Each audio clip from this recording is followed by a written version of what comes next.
Now in this video, I'm going to explain to you why it is getting a bit depressing for a lot of men in the workplace, right? I've made certain videos that apply to people in general, but in this video, we're just going to focus on men and really analyze what's going on here. Because many men in the West, even if they have a corporate job and they might be doing relatively well with an average middle class income, they might not be finding fulfillment in their jobs. And this little clip we're going to go through now is going to cover it in a bit of detail. So here we have someone who studied at college, they're about 28 years old and they have a 9 to 5.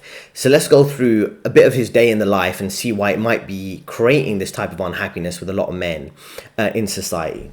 So first little point to mention here is he's mentioning that he's working a 9 to 5, but it's actually a 7 to 4, right? Now, there's many different ways of looking at this. A lot of people, you typically work a 9 to 5 in your corporate job, or if you're in one of those more higher prestigious financial institutions, like I've worked at places like Goldman Sachs, HSBC and Morgan Stanley, and I studied at LSE too. When you go to these type of places, they'll say it's a 9 to 5 or an 8 to 6, and it's really like a 7 to 7. And for a lot of these jobs, unless you're in the typical high-paying departments or in those maybe revenue-generating roles, you might be working those long hours and not be getting paid a lot of money. And in those instances, you're still working like 12 hours. And if you include the commute, it could be even longer. And what I find interesting here is this guy, you're saying, I'm working a 9 to 5, but it's really a 7 to 4. He's really kind of starting early. And in his case, thankfully, he's finishing a bit early too at 4 p.m. rather than 5 p.m. Now, what you'll notice here as we go through it is a lot of his day-to-day life is kind of repetitive, meaningless work. And it's kind of clear why that type of work, like boring office work, can lead to a sense of meaninglessness, hopelessness, and also a lot of bad habits, right? Because if people are going through their day-to-day life, and we'll go through the clip in a bit more detail in a moment, and they're not finding fulfillment in their work or their daily life, they end up picking up bad habits to get them through a boring day. They might be drinking alcohol on the weekends or evenings, smoking cigarettes, or drinking copious amounts of caffeine and, Red Bull and energy drinks, Monster energy drinks. You've probably seen some of the memes there, or just coffee and things like that to get them through the day because they're kind of bored, right? So let's keep going and see what's going on in his life. He's spending his morning checking his emails and getting through a few basic things, taking his lunch at 11 a.m. And I'm not knocking the guy, I don't know his personal life choices and decisions, but what I've realized is, firstly, a lot of people eat their lunch at the desk. Now, there's nothing that's typically that urgent in the corporate environment unless you're trading, actively day trading, which some people are, or taking sales calls, where you need to have your lunch at the desk. But most people in the corporate environment, they do take their lunch at the desk. And it's like there is sufficient time to do the work in the hours you're given. And sometimes you can get a few days extension if needed. But there's a culture of almost enforcing people to eat at the desk. If you're taking a lunch and you're taking an hour break, they're going to think like you're taking advantage of the company. You're not a hard worker. You're not enthusiastic about getting the work done, even though there's really no need to have, you do have enough time to take a 1 hour lunch break. You should, right? If you schedule effectively, but it's a perception thing, and everything in the office is based on perception. So if you're the type of person who can, as I say, take the time off to have your lunch off the desk, you typically be disincentivized from doing that, which is kind of a bit unfortunate. So what I'm trying to say is, essentially, there's so much about the corporate environment that's based on perception that even healthy habits like eating your lunch off the desk and taking a kind of mental break for your mental health, which is meant to be a buzzword in the corporate environment, and now, care about your mental health, which companies don't really care about, you're kind of still encouraged to eat your lunch at the desk. And what I realized with a lot of people, and this is when you do have some bad habits, what people will pick up in the corporate environment, is that because they're not finding fulfillment in their work, they try to find fulfillment in consumption, right? Because that's what the Western culture is right now. It's like work and consume, work and consume, work and consume. And that consumption could be buying pointless material items when you could be investing that money or saving it. Or it's spending money on kind of weird, like becoming a foodie, quote unquote foodie, where you're just like ordering ready-made food. In this instance, he's having this. I mean, this is chicken quesadillas. It's not the most unhealthy meal in the world, right? But it's like, firstly, I'm sure a lot of that is processed or fried and typically not healthy for him. But this is like the highlight of his workday, right? And this is what really kind of gives you some context in terms of how the lack of meaninglessness that is in the work you're doing. He woke up, he started working, and he was just probably responding to kind of pointless emails. And one thing you'll notice about his job and many other people is, when you're responding to those emails in the morning session, so much of it is just a waste of time. It's like completely the burden of the company's inefficiencies get dumped on your head, like inefficient processes that should be improved. And if you suggest improving them, they typically won't take the steps to improve them. They'll still just dump the inefficiencies on your head. And that's one thing you realize in that morning session that he just went through before his lunch at 11 a.m.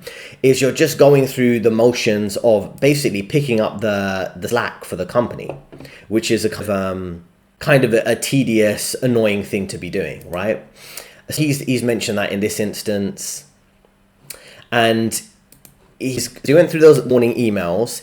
And one thing that's very noticeable here, and we'll see as we go through, is like the lack of freedom, right? He has a stationary desk. He has to sit in one position. Can't really, even though he has a laptop, in a sense, he could do his work from another location, maybe a location in the office building with a bit more sunlight near the canteen, have some variation and variety in terms of where he is in his space. But he has to be in the office when he could technically do the job working from home. Maybe get an adjustable height desk, spend some time in sunlight, technically do this on a laptop outside in the garden or in a healthy location where he gets a bit more sunlight, but he's kind of trapped in and locked into this life. And this is the reality for most men, right? It's not really no way to live in the long term, because there's a lack of freedom here, which is kind of a detrimental aspect to this type of office lifestyle. So you're having his lunch at the desk, and then he's getting back to work. And as you can see, doing the kind of like standard meaningless, pointless work, having this water break. And it's just kind of this boring, monotonous, going around in circle life where you're not really progressing. You're just kind of going through the motions, going shopping after work, things like that. And what we really need to take a moment here when we see this, I'm not knocking the guy in any way. I'm just trying to give a bit more context in terms of what builds a meaningless life, right? A meaningful life versus a meaningless life, right? So he just went to food, did some shopping, doing a workout in his garage, and having his kind of protein shake to finish up the day and spending some time with his dog. So we'll just let this run through, right? And you can see it while I talk you through it. So there's lots of issues to address here, right? Firstly, traditionally, men had a more fulfilling life of purpose, right? You can go back centuries back. Men were warriors, they were leaders, they were conquerors. They might have been military leaders, they might have been philosophers, they might have been even tradesmen, right? There's a bit more fulfillment there where you can take pride in your work and ownership in your work. If you are a plumber or electrician or a construction worker, or you're a book author, you're an influential philosopher, you are even a fitness coach, things like that. This type of 9-to-5 monotonous life is not typically that motivational for most men, and that's why you hear this like mental health crisis amongst men, right? Now, what you should look at here is also, if he did have this boring 9-to-5 life, which has kind of been normalized, I would say, for the last 70 or so years, since roughly the 1950s, what would bring fulfillment to a man's life when he's working a boring 9-to-5, like a Homer Simpson, these cartoon character guys, all these kind of, sitcom dads that you'd see, is their family life. Right? They would have a wife, they would have kids, and that would bring fulfillment to them. So even if they do a boring 9-to-5 and their mind is kind of, blurring through that boring work session, they've got their wife and kids to look forward to in the evening and spending time with them and enjoying that family time in the morning too. But now buying a house is often unaffordable, having a wife and kids is often unaffordable, or there's lots of social issues. I mentioned feminism in other videos, and high divorce rates, increasingly men seeing there's very little incentive to be in a relationship, to have kids. They could be cancelled, they could be falsely accused, and they could deal with false allegations, and all these things add up where you essentially have like isolated men who kind of work their 9-to-5. They're not receiving the bias that occurs in a workplace where there's hiring and promotion biases in favor of women under the guise of gender equality. They're not receiving a lot of support from society that is treating increasingly I don't like to use this phrase, but average men or, men in the middle class as kind of losers, boring guys, second-class citizens, things like that. And that's the reality that this guy is going through the motions in, right? He's not perceived as like a high-value male, if you want to use that phrase, right? But that's the reality for a lot of guys. They typically be on this kind of salary range of 60,000 to maybe 80,000 US dollars, maybe not in a position to buy a property, maybe just buy a small apartment, if that. And it's kind of like this meaningless life. What would provide fulfillment for the vast majority of people who are not going to be the ultra rich in the past would be their family, their community, kids, just generally spending time with people that they like. If you take a step back and think about, men in the past, if they had a trade or a family business, a family farm, they'd be spending time with their family. They could trust their people they spend their time with every day, rather than in the office where you can't trust your co-workers. They might be trying to backstab you. If you have a family business, running a farm, having a trade, maybe being a locksmith or whatever type of trade they'd be doing, they'd be around typically family members, and it doesn't feel like work. Imagine if you go to work right now and spend time in the office and it's just you and your family members, you're going to have work to do. You're going to have emails to respond to, clients, meetings, whatever. But your time with your family is kind of, it doesn't feel like work. You're going through kind of spending time with people you like, right? Like going to work with your friends. And you don't have that right now. You have this very isolated lifestyle, right? Even though you might be talking to co-workers. There's also a lack of sunlight in the office, which does mess with your circadian rhythm and a lack of vitamin D. And I think what we see, which is good here, is a lot of healthy lifestyle practices, spending time with his pet dog, doing his workouts, getting his protein shakes in and things like that. And all these things are good. But the issue kind of becomes where a lot of these things, firstly, they don't provide meaning, and they don't kind of outweigh the negative impact of being under that fluorescent light all day. Even if he does have a workout in the evening, spending all the time of his day sitting at a desk, he doesn't even have a standing desk. And then, doing a 1 hour workout in the sun at the end of the day, it doesn't provide the fulfillment or really the counterbalance to a lot of the, questionable lifestyle decisions you might have to pursue through a 9 to 5. And one thing I wanted to point out here, and you'll see again when he's going for his workout, is that something I realized, and I'm sure other men have realized, is you have this culture right now of, or a bit of a trend right now of men and self-improvement. And self-improvement's good, but one thing you realize is that self-improvement from a man's perspective will not fix a broken society. We have a broken economic system. We have the destruction of the middle class through that. We have, like I won't repeat the point I mentioned before about the impact of feminism and the breakdown of relations and things like that.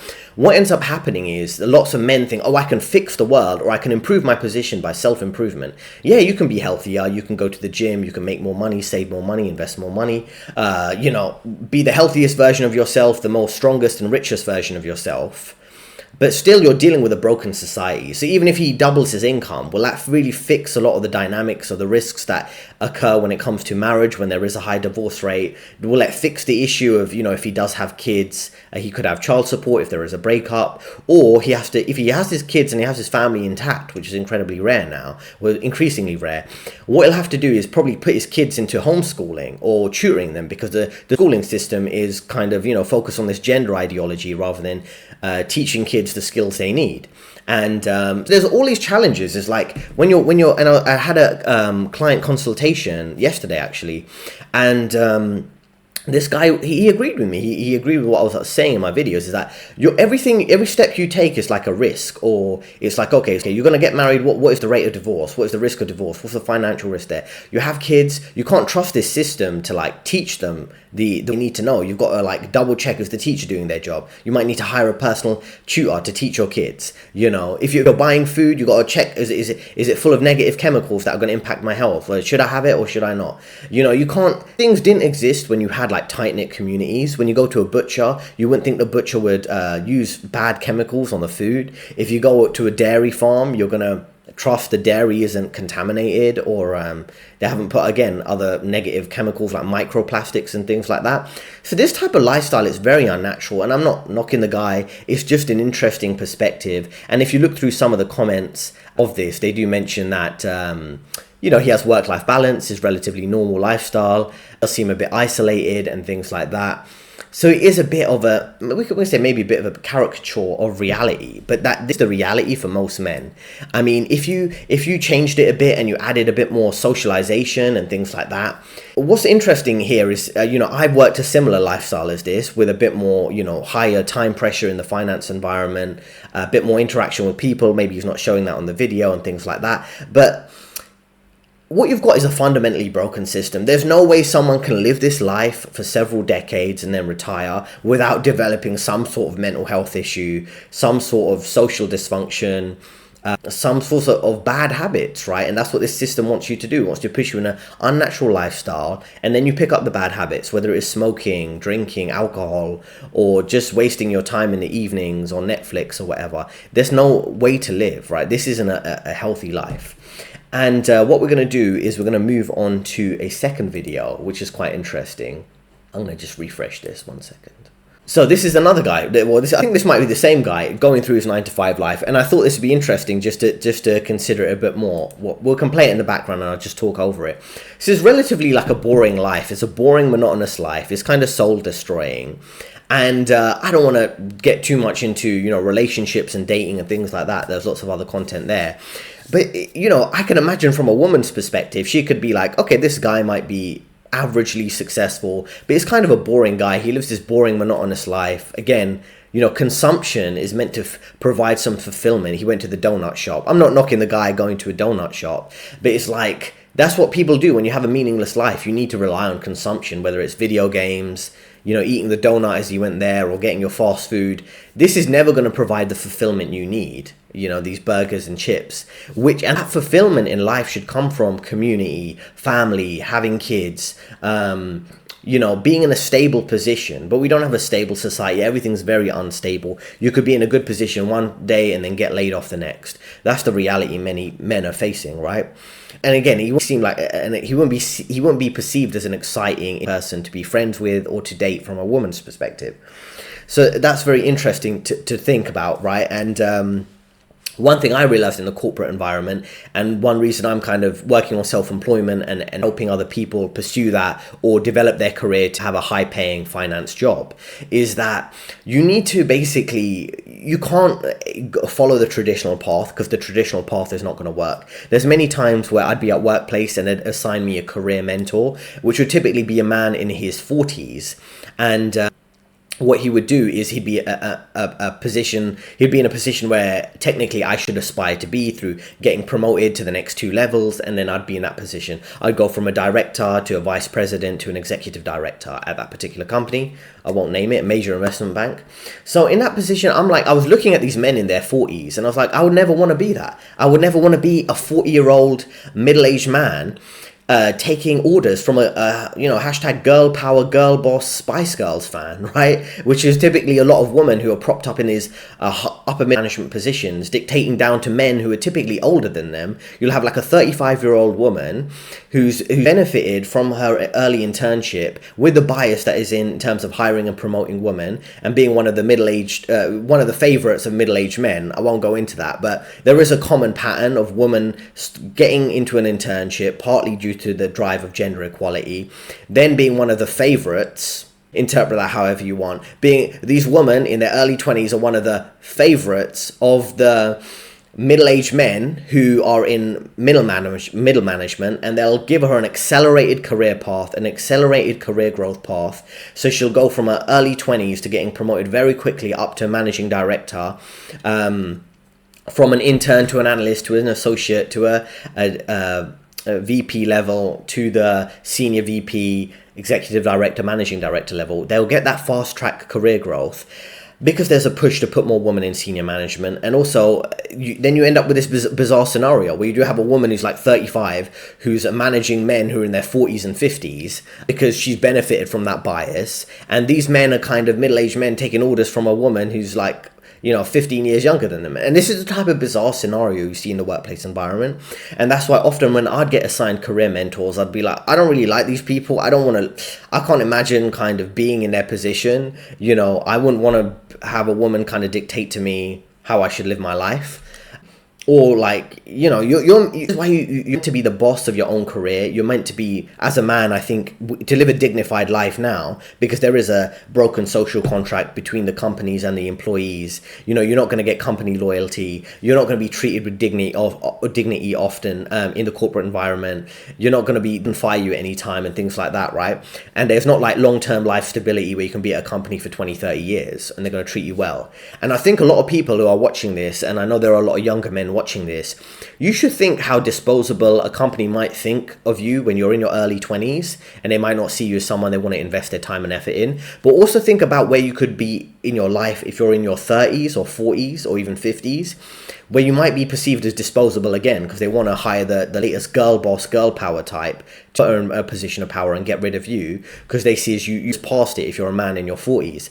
It's like, again, don't have company loyalty, as I do mention in my other videos. Look out for your best interests and try to be, and there's a popular phrase to describe this in a book about this, it's called be a company of one, which is essentially whether it's through your self-employment, through working for companies on a contract basis, or working for companies and kind of building up your resume and your repertoire to kind of be like an in-demand person, an in-demand individual. So you have your own personal professional brand and people want to hire you for you and not just hire you as like just he's another name in the industry who's just a nobody who's going to get the work done, get the audit work done, the finance, tax, or whatever work done. You have to be kind of unique and build a unique skill set so you're in high demand, and in through that and branding yourself, whether it's through LinkedIn optimization, your reputation in the industry, so people want you specifically rather than anyone else. Because otherwise, if you follow this traditional the traditional path of this 9-to-5 life this guy is living, he's no different from any other guys you just saw on the traffic there driving their car going to work. They could be replaced at any moment. There's nothing unique about them. You have to build a unique skill set, right? Yeah, so this is the interesting thing, and we don't see a lot of socialization here, but if you are socializing at work, because there is a breakdown of family and friend structure and things like that, and lots of people are isolated, particularly men, a lot of the socialization at work is quite forced socialization, right? It's a company picnic, you got to hang around with co-workers you might not like, you got to be extra careful what you say so you don't get cancelled. There's all this gender ideology and things like that, woke culture, you never know, you're one moment away from being cancelled, things like that. It's not really a sustainable lifestyle to live. Another thing to point out here is, again, because he doesn't have a family, he doesn't have kids, and what you see with the millennial generation, or perhaps younger, or in some cases older, they don't have kids, so they replace the need that they have for kids with pets, like a pet dog, a pet cat. He just showed himself at a company picnic, exactly. So that's the type of instance where you kind of have to be in forced socialization. You don't have kids. It's a very dysfunctional life. It's a very meaningless life. And that's why there's no wonder you have men having, mental health issues in this type of environment. So I hope you found that helpful, right? Essentially, what I'm saying here is this is not a sustainable life for men to live. It's not a fulfilling life for men to live. And what is your experiences? Because I want you to leave a comment below and tell me what your position you're in and whether you think this is a good life or not. It might be boring. I don't know how you perceive it. How do you feel your 9-to-5 is impacting your life daily? Is it leading to potential negative issues, like I say, a potential mental health issue down the road? What is your perspective? So thanks for listening for this video so far. And what I offer my clients, and I've been working with several over the last few days, is 3 different options. First is a free career. All these links are in the description. So the first thing is a free career ebook with some 10 career lessons. You can have a look through there. Second is a free discovery call where we have a chat about your particular scenario, see how I can help, and then we move on to a formal program and things like that. Now on number 3, I have this control program, and this is really my flagship offering to you. What it is we have a very detailed coaching program where I help you with your career, help you find career fulfillment through picking the next trajectory of your career, the next step in your career, helping you, provide you with time freedom, whether that's remote work, hybrid work, things like that, helping you be on the path to be rich forever through managing your budget, savings and investments, and ultimately helping you build a life you actually love, whether that's homeschooling your kids, living off grid, things like that. I help provide you with like a career coaching within a life coaching program type of thing. So I hope you found that helpful. There are 2 recommended videos on your screen right now, and I'll see you in the next video.